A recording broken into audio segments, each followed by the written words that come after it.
Hi everybody, it's Cody at Cody's Reading Time. Today I'm going to be reading another chapter out of The Wonderful Wizard of Oz, and this is chapter 7, The Journey to the Great Oz. I hope you enjoy. Welcome to the Reading Time family. They were obliged to camp out that night under a large tree in the forest, for there were no houses near. The tree made a good, thick covering to protect them from the dew, and the Tin Woodman chopped a great pile of wood with his axe, and Dorothy built a splendid fire that warmed her and made her feel less lonely. She and Toto ate the last of their bread, and now she did not know what they would do for breakfast. "If you wish," said the lion, "I will go into the forest and kill a deer for you. You can roast it by the fire, since your tastes are so peculiar that you prefer cooked food, and then you will have a very good breakfast." "Don't, please don't," begged the Tin Woodman. "I should certainly weep if you killed a poor deer, and then my jaws would rust again." But the lion went away into the forest and found his own supper, and no one ever knew what it was, for he didn't mention it. And the Scarecrow found a tree full of nuts, and filled Dorothy's basket with them, so that she should not be hungry for a long time. She thought this was very kind and thoughtful of the Scarecrow, but she laughed heartily at the awkward way in which the poor creature picked up the nuts. His padded hands were so clumsy, and the nuts were so small, that he dropped almost as many as he put in the basket. But the Scarecrow did not mind how long it took him to fill the basket, for it enabled him to keep away from the fire, as he feared a spark might get into his straw and burn him up. So he kept a good distance away from the flames, and only came near to cover Dorothy with dry leaves when she lay down to sleep. These kept her very snug and warm, and she slept soundly until morning. When it was daylight, the girl bathed her face in a little rippling brook, and soon after they all started toward the Emerald City. This was to be an eventful day for the travelers. They had hardly been walking an hour when they saw before them a great ditch that crossed the road and divided the forest as far as they could see on either side. It was a very wide ditch, and when they crept up to the edge and looked into it, they could see it was also very deep, and there were many big, jagged rocks at the bottom. The sides were so steep that none of them could climb down, and for a moment it seemed that their journey must end. "What shall we do?" asked Dorothy despairingly. "I haven't the faintest idea," said the Tin Woodman, and the lion shook his shaggy mane and looked thoughtful. But the Scarecrow said, "We cannot fly, that is certain. Neither can we climb down into this great ditch. Therefore, if we cannot jump over it, we must stop where we are." "I think I could jump over it," said the Cowardly Lion, after measuring the distance carefully in his mind. "Then we are all right," answered the Scarecrow, "for you can carry us all over on your back, one at a time." "Well, I'll try it," said the Lion. "Who will go first?" "I will," declared the Scarecrow, "for if you found that you could not jump over the gulf, Dorothy would be killed, or the Tin Woodman badly dented on the rocks below. But if I am on your back, it will not matter so much, for the fall would not hurt me at all." "I am terribly afraid of falling myself," said the Cowardly Lion, "but I suppose there is nothing to do but try it. So get on my back, and we will make this attempt." The Scarecrow sat upon the lion's back, and the big beast walked to the edge of the gulf and crouched down. "Why don't you run and jump?" asked the Scarecrow. "Because that isn't the way we lions do things," he replied. Then, giving a big spring, he shot through the air and landed safely on the other side.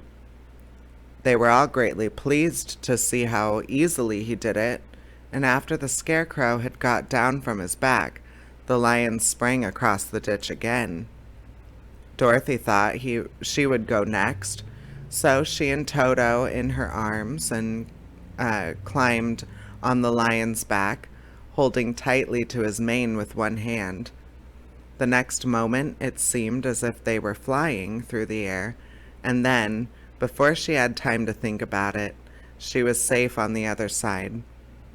The lion went back the third time and got the Tin Woodman, and then they all sat down for a few moments to give the beast a chance for rest, for his great leaps had made his breath short, and he panted like a big dog that has been running too long.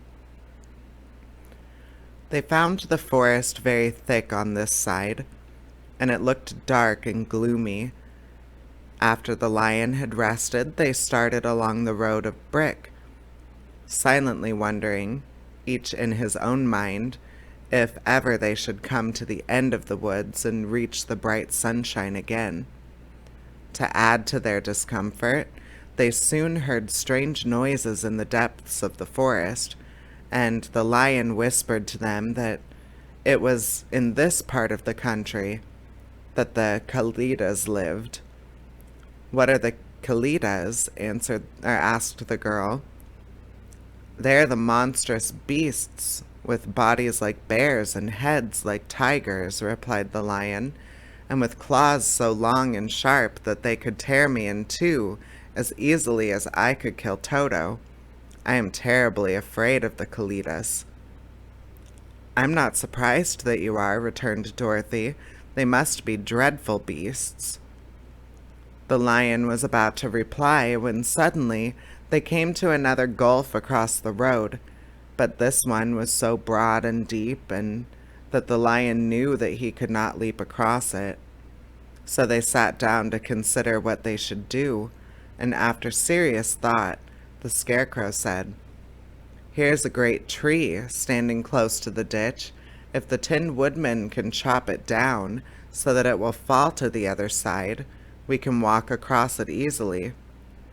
"That is a first-rate idea," said the lion. "One would almost suspect you had brains in your head instead of straw."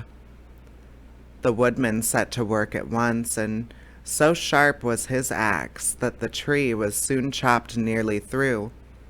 Then the lion put his strong front legs against the tree and pushed with all his might, and slowly the big tree tipped and fell with a crash upon the ditch, with its top branches on the other side. They had just started to cross this queer bridge when a sharp growl made them all look up, and to their horror, they saw running toward them two great beasts with bodies like bears and heads like tigers. "They are the Kalidas," said the Cowardly Lion, beginning to tremble. "Quick," cried the Scarecrow, "let us cross over." So Dorothy went first, holding Toto in her arms. The Tin Woodman followed, and the Scarecrow came next. The lion, although he was certainly afraid, turned to face the Kalidas, and then he gave so loud and terrible a roar that Dorothy screamed, and the Scarecrow fell over backward, while even the fierce beasts stopped short and looked at him in surprise. But seeing they were bigger than the lion, and remembering that there were two of them and only one of him, the Kalidas again rushed forward, and the lion crossed over the tree and turned to see what he would do next, or they would do next. Without stopping an instant, the fierce beast also began to cross the tree, and the lion said to Dorothy, "We are lost, for they will surely tear us to pieces with their sharp claws. But stand close behind me, and I will fight them as long as I am alive." "Wait a minute," called the Scarecrow. He had been thinking what was best to be done, and now he asked the woodman to chop away the end of the tree that rested on their side of the ditch. The Tin Woodman began to use his axe at once. And, just as the two Kalitas were nearly across, the tree fell with a crash into the gulf, carrying the ugly, snarling brutes with it, and both were dashed to pieces on the sharp rocks at the bottom. "Well," said the Cowardly Lion, drawing a long breath of relief, "I see we are going to live a little while longer, and I am glad of it, for it must be a very uncomfortable thing not to be alive. Those creatures frightened me so badly that my heart is beating yet." "Ah," said the Tin Woodman sadly, "I wish I had a heart to beat." This adventure made the travelers more anxious than ever to get out of the forest, and they walked so fast that Dorothy became tired and had to ride on the lion's back. To their great joy, the trees became thinner and farther they advanced, and in the afternoon they suddenly came upon a broad river, flowing swiftly just before them. On the other side of the water they could see the road of yellow brick running through a beautiful country, with green meadows dotted with bright flowers, and all the road bordered with trees hanging full of delicious fruits. They were greatly pleased to see this delightful country before them. "How shall we cross the river?" asked Dorothy. "That is easily done," replied the Scarecrow. "The Tin Woodman must build us a raft so we can float to the other side." So the Woodman took his axe and began to chop down small trees to make a raft, and while he was busy at this, the Scarecrow found on the river bank a tree full of fine fruit. This pleased Dorothy, who had eaten nothing but nuts all day, and she made a hearty meal of the ripe fruit. But it takes time to make a raft, even when one is as industrious and untiring as the Tin Woodman. And when night came, the work was not done. So they found a cozy place under the trees, where they slept well until the morning. And Dorothy dreamt of the Emerald City, and of the Good Wizard of Oz, who would soon send her back to her own home again. And that is the end of chapter 7.